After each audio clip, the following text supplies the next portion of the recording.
Axel travaille ici, dans les cuisines de la Commission européenne, depuis 11 ans. Michel allait fêter ses 20 ans de service. Ils font partie des 400 travailleurs dont l'emploi est menacé. J'ai l'impression qu'on me jette comme un torchon qu'on a utilisé et dont on n'a plus besoin. Ça fait mal parce que on se sent mais vraiment jeté à la poubelle. Jeté à la poubelle, sentiment de non-respect, les mots sont forts.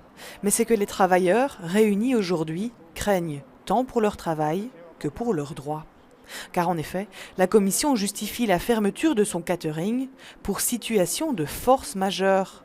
Et les conséquences sont lourdes.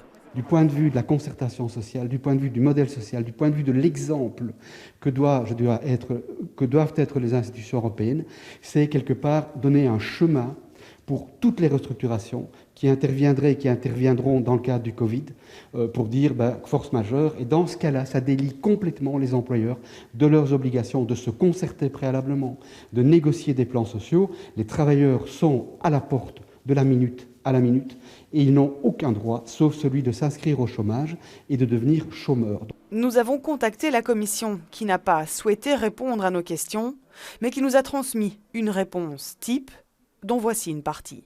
Le personnel de restauration ne fait pas partie du personnel de la Commission. Il est directement embauché par les entreprises de restauration.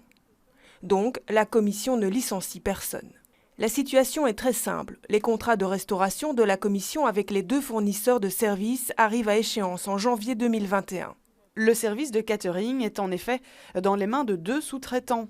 Vont-ils suivre la voie ouverte par la Commission européenne et invoquer la force majeure ? Réponse, sans doute jeudi prochain, lors du conseil d'entreprise.